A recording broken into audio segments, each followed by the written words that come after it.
Hello, everyone. Welcome again to A Mother's Heart. My name is Tracey Swainson, and today we're having a lovely conversation with Lucinda Crow, who's going to share her story of heartache, hope, and healing through her story of baby loss. And I look forward to see where it wants to go. We've had a chance to chat last week, so we got to know each other a little bit.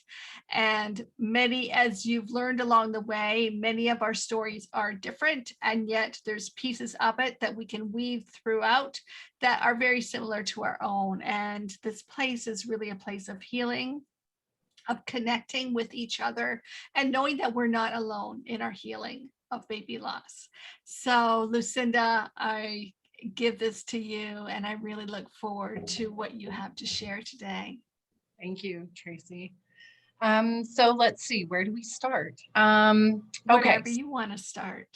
So in 2006, my husband and I decided to have one last child. It would be my third child. And I had always planned on having two. So it felt like, it was an extra thing, but we were excited for it. And so getting pregnant wasn't the difficult part, but the pregnancy wasn't a quote unquote normal pregnancy. I had had miscarriages before, a couple of them. And in fact, I had one miscarriage before my pregnancy with Nathan. But when I got pregnant with Nathan, the whole thing started with this sense that something wasn't right. And, because of previous miscarriages, I think it's very normal and natural, and pretty much every single woman does it. She questions herself, and she questions that feeling and that intuition that she has, because we all want everything to be okay. And so I did start out that final pregnancy not feeling like everything was okay. And so I asked an ultrasound tech who I worked with along the way to scan me, make sure that there's a baby in my belly. And there was a baby in my belly, and everything seemed to progress fine. Holiday season of 2006, I see my doctor at the beginning of December, and everything is good. I'm about 28 weeks pregnant at that point. And so we just, say our goodbyes and plan to see each other after the holidays. And that was, what's funny about it is I still kind of feel like that was the last holiday that I experienced that didn't move into a year where things feel like unstable. That time of year for everybody is usually pretty hopeful, but loss, as we well know, and we hear stories all the time, that loss changes the holidays. And so I do really remember the holidays of 2006 as just being so hopeful, and we were looking forward to Nathan's arrival. In January, I went in for my appointment, and he hadn't grown. It had been 5 weeks since I'd seen the doctor. And so I should have been, measuring 32 weeks, and I was measuring 28 weeks still. And so it's a sudden rush to get me in and get a picture of the baby and see what's going on. And I was fairly tiny when I was pregnant. Hard to see how pregnant I was. I did not look very far along. And so we just all did, the same exact thing. It's the same exact wishful thinking, and everything's going to be okay. And I'm sure it's no big deal. And it quickly became clear that it was going to be a bigger deal than anybody wanted it to be. And so we moved into lots of tests, amniocentesis, just trying to figure out what was going on with baby. All they could see was that there was some abnormalities. And so they prepared us for a child who would have special needs, a child that may have fluid on the brain and may need a shunt placed, or there was something going on with his heart. And so the idea was open heart surgery sometime early after birth. So as we moved closer to birth, everything was amping up, and we were definitely preparing for a not normal delivery and not normal birth, and a child who was going to need some special care and attention. We went into non-stress tests, and that's where they're just checking for baby breathing and moving and all of those normal things. And then the day came where Nathan failed the non-stress tests. I believe what they didn't see was movement. And so I was admitted to the hospital, actually on my oldest child's 8th birthday. I was admitted to the hospital. It was January 25th of 2007. And we went into another ultrasound, and I'd had so many ultrasounds up to this point that you kind of assume they've seen everything that they could possibly see, but they just keep trying. And they, of course, saw even more to be concerned about. And so then it's a rush to induce labor. And so the day after my oldest child's birthday, on January 26th of 2007, my youngest son, Nathan, was born. He was born by C-section, emergency C-section, because his heart rate was going down. That in and of itself carries its own trauma. And I know that there are a lot of mothers out there who experience that in addition to what comes later. And this was 2007. And so I feel like there were fewer choices back then. It was, we weren't as free yet. I appreciate seeing that now, to really speak our piece and say how we wanted things done or didn't want things done. So rushed off into the emergency C-section. Nathan comes into the world, and within probably 30 minutes, I'd had a spinal because it was an emergency C-section. So I just remember laying there, not being able to feel my lower body, wanting news on my child. I'd only seen him for a brief second when they removed him from my womb. And the doctors just came in and said, it's not good news. It's not what we thought it was, but we don't know exactly what is going on. We do know that Nathan doesn't have any eyes. I had to hear about them trying to open my child's eyes, even though they weren't there. The whole thing is just it doesn't matter what your experience is, honestly. It doesn't matter how the information comes about, what the experience of childbirth is, even if you have a lot of control over it. It's traumatizing.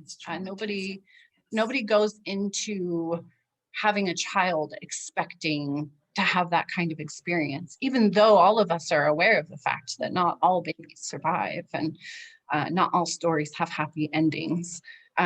We just don't expect that for ourselves. And so that night was a tough night. He was born in the evening about 8 p.m.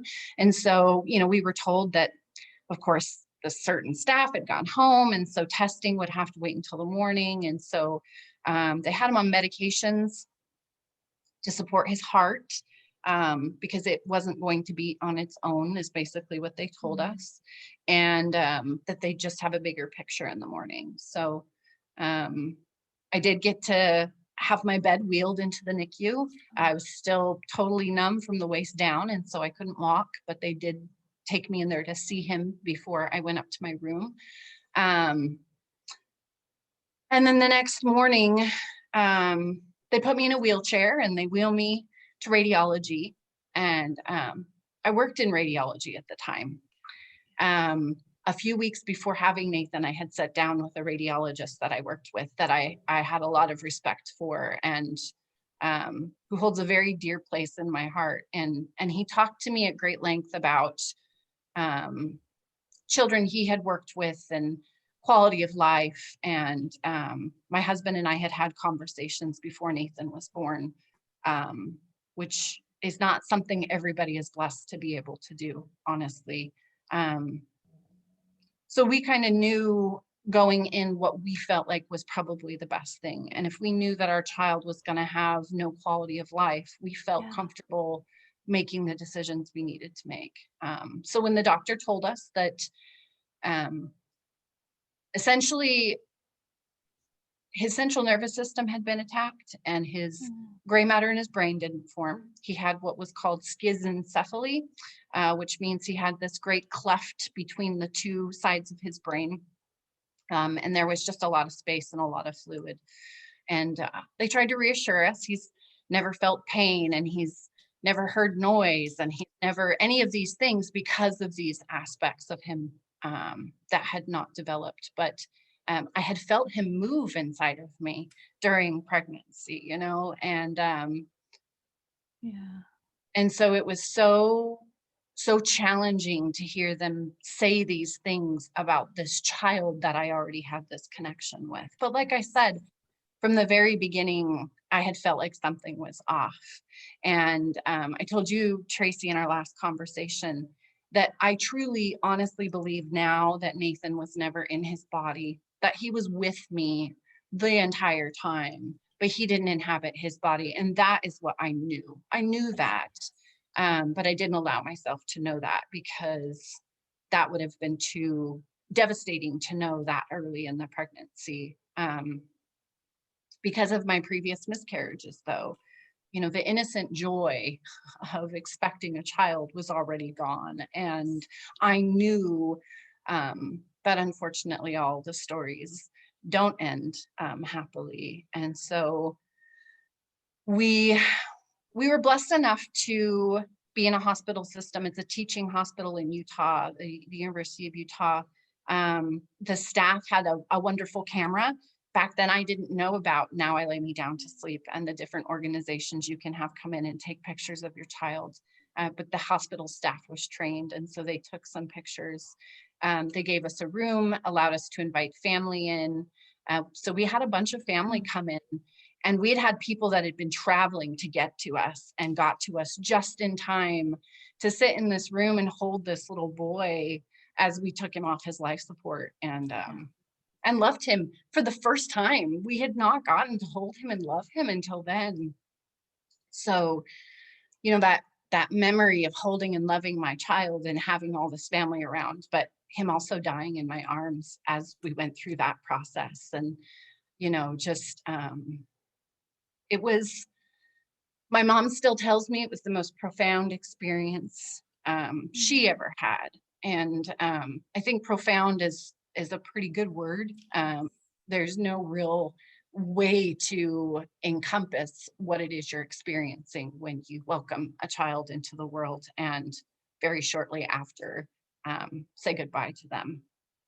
And that they're with you, but at that point in time, I didn't have a lot of spirituality in my life. I had come up around organized religion, and I wasn't a big fan. I always felt like none of them had it right, that there was a common thread of love and community that ran through everything, but that I couldn't get down with the sets of rules and regulations that came with it. It just felt like that wasn't the right way to do things. And so I feel very adrift, and I felt very angry.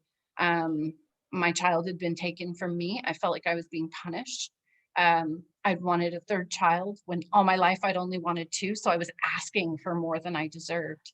All the things ran through my mind. Anything that I might have done early on in pregnancy that could have led to what occurred. All of it. And shortly afterwards, we experienced some family issues that shifted our attention and really made us focus on our current lives and our children, our living children. And so that's what I did. I just completely moved into that. It was a year of walking in a total fog, of barely participating, but just doing my best to function in life and be there for my family. After that first year, I got involved with some friends in doing traveling and book club, and just they had kids my age or my kids' age, and so it was distraction, constant distraction, work, and all of that. But it took a toll. After 2 years, we started doing March of Dimes. I think anyone who's lost a child, you feel like you have to do something. If you don't do something, then it's not just about honoring their memory. It's literally about continuing to carry them forward in your life. If they were alive, you would continue carrying them forward. So how do you keep doing that? So we did March of Dimes for a while, and that was helpful But I was still carrying around a lot of anger about Nathan not being here, and about the whole thing being very final, about me never being able to see him again. I didn't want to have any more children. I didn't want to face that possibility again. I didn't want to have to deal with everything that had occurred. And so it festered, I guess is the right word for it. Like it festers and you're not paying attention to it, until it forces you to pay attention to it. And I can imagine that it manifests in people's worlds in so many different ways. I am married, and at the time, my husband and I had been married for 5 years. We've now been married for 19 years. It is true that these kinds of things can really change a relationship, and sometimes they change it in a way that can't be salvaged. You can't go back to it. And my husband and I have definitely felt that. We grieve differently. People do. And as much as there are steps to the grieving process, and most of us have heard them, and logically you can kind of watch yourself go through them, I think one of the biggest things I've learned about this kind of grief is that you don't go through it just one time. I mean, for every milestone your child would reach, if you have other children, the milestones that they reach, watching other children meet milestones. I have a nephew who's like 6 weeks older than Nathan, is. And so watching him grow up, not, wanting to not be jealous or envious of the people that we love, or feel hurt just by their very presence and existence in this world. I mean, there's just so much that goes into it. And so in 2013, we decided to move from Utah to Washington State. I was born and raised in California. And so coming back to the West Coast was a really big deal for me. I have a very deep connection with the forests and the ocean, and there are mountains in Utah and there are rivers in Utah, but it's a specific connection to this area of the world. And so coming back was eye-opening and spirit opening and heart opening and all of those things. I did not realize how small I had made myself, and how I was almost, faking it. I was participating, but I wasn't really participating the way that I wanted to participate. I was just getting through it. So moving to Washington, I left my full-time job. I had been working full-time since I was 17 years old. And so for the first time in 15 years, I wasn't working.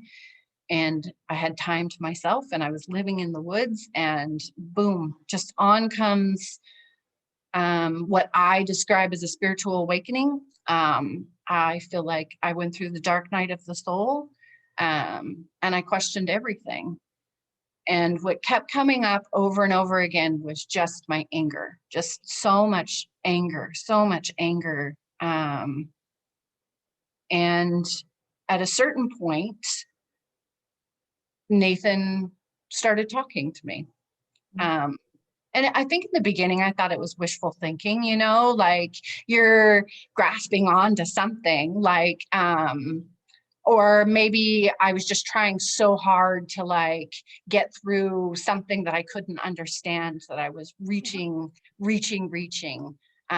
But that's not what it was. It turns out I always had this connection with my child, and it was almost like he was just sitting there waiting for me to remember, mom, remember. Even in the beginning, we communicated with each other, and that's never ended. But my sadness and my anger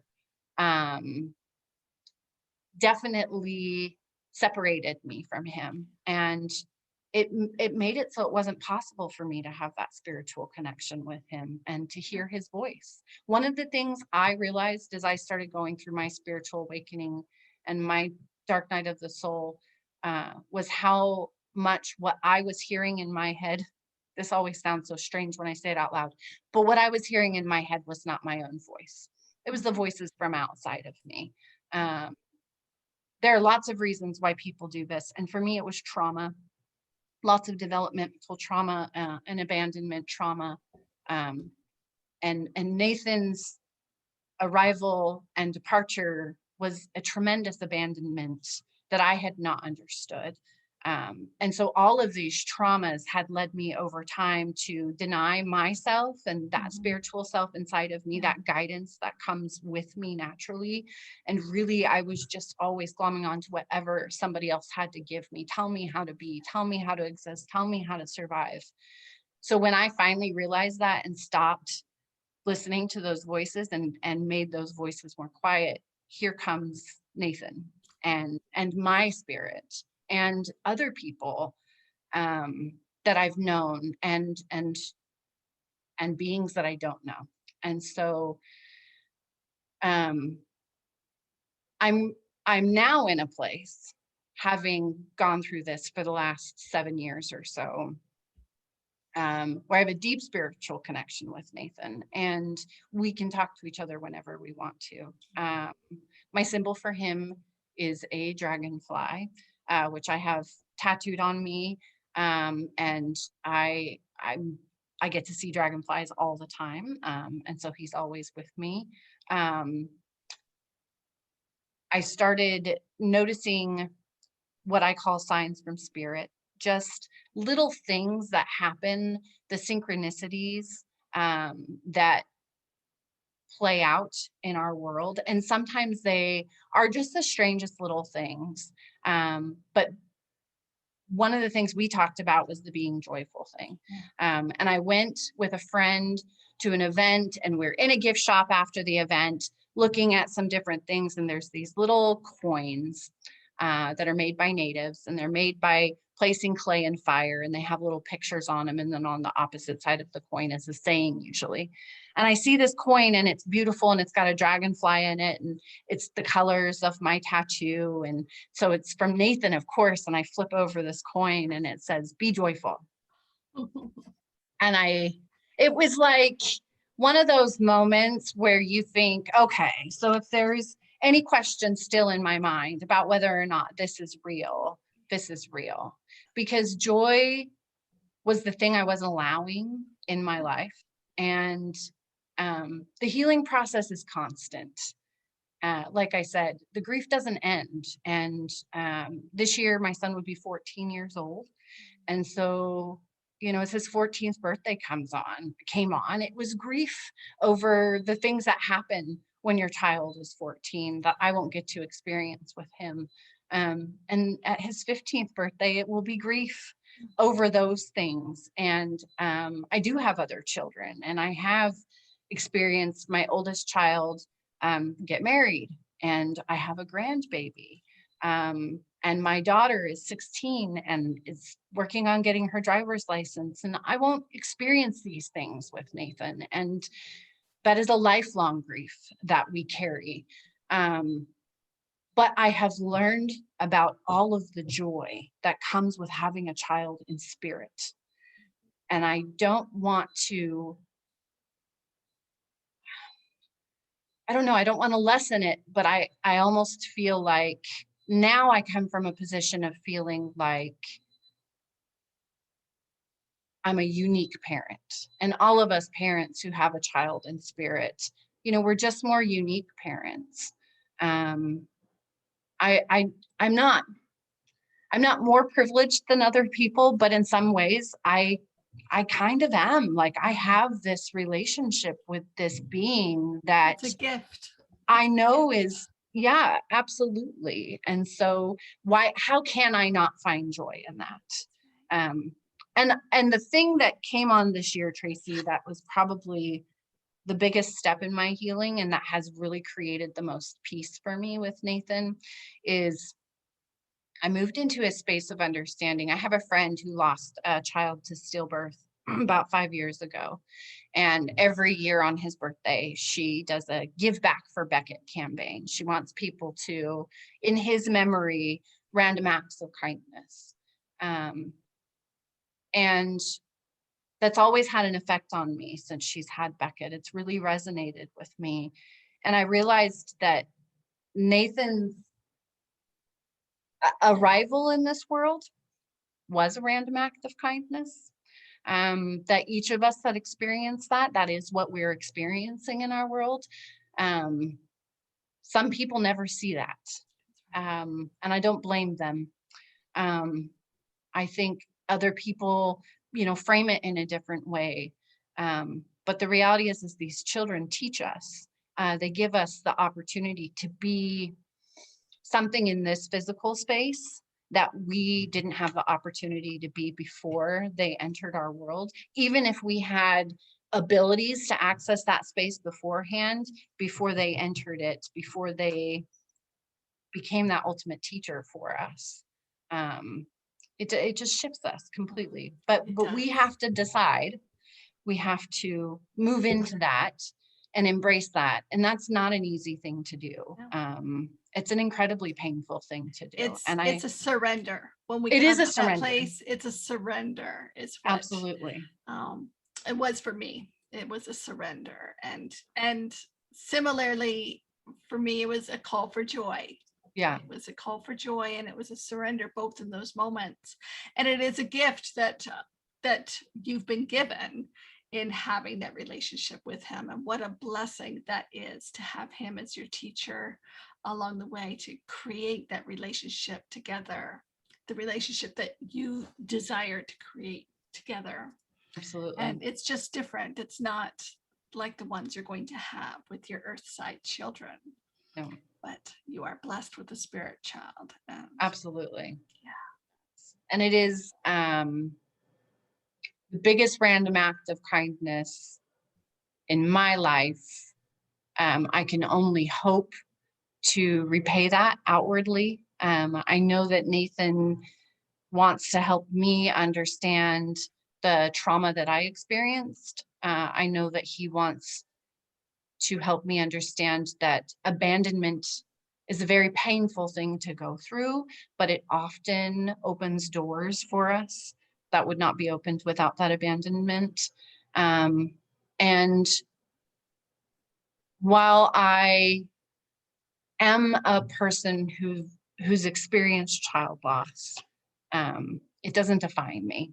And so, he's just part of my family now. He's part of my team. That makes me great. And so my goal is to go out into the world, I guess, and to help other people who are stuck, is probably the best word that I can use. I still do sometimes describe that kind of stuck in griefness as being like a stick in the mud. You're really trying. And it's almost like you can't understand why you're stuck in the mud and no one else is stuck in the mud around you. And I really think that it has to do with embracing the gift, the surrendering. That was actually my word for 2020, which was so funny because of how 2020 turned out. Like, it was the ultimate year for learning how to surrender in a world, in a life where there are things coming at you that you may not want to have, but that just are. And so you're absolutely correct. Surrender. I like that, how you put that. Yeah. Oh. Well, there are so many nuggets that I could pull from this. And I just, I love how in the beginning you mentioned how your intuition had been speaking to you. You weren't consciously aware at that time, and yet you still felt your intuition speaking to you. And part of that might have been because you'd already had some miscarriages, so you knew what some signs could be. And yet that's something that I really would love for women to really begin to tune into when you're going through these experiences, is just trust what your body is feeling, what your body is saying to it. It has amazing wisdom. Our bodies have such wisdom within them. And I know that your story goes much, much deeper than the one that we're telling right here. But the fact of the matter is you've come so far in this period of time, and you've allowed yourself to be open to have Nathan come in and be a part of your life, on your a daily part of your life. And I can say, as someone who has experienced that with my spirit baby Bodhi, what a tremendous blessing it is. The place that I think both of us were in, our stories are so similar. The place that I was in before having that connection, before waking up and becoming aware of spirit life and of the spirit world, and being able to communicate with him. It was like I was walking in a fog. I was totally present. I was moving through life, but it was like I was in a fog and I could not see where I was going. And then the call for joy came, and the surrender. So our stories are so incredibly similar, and I'm just so grateful. Thank you so much, Lucinda, for being willing to share your story, honoring your son. We honor him and bless him and give thanks for all that he's done for your family. The fact that your family members were able to meet him in that way, and to feel the gift of that miracle, that profoundness that your mother mentioned. What a blessing that they're going to carry with them for the rest of their lives.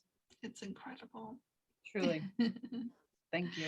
So I want to thank you again, and I hope everyone enjoys this conversation, and you'll find it deeply healing. I have no doubt. So until next time, thank you. And Lucinda will speak in a moment, but thank you, everybody.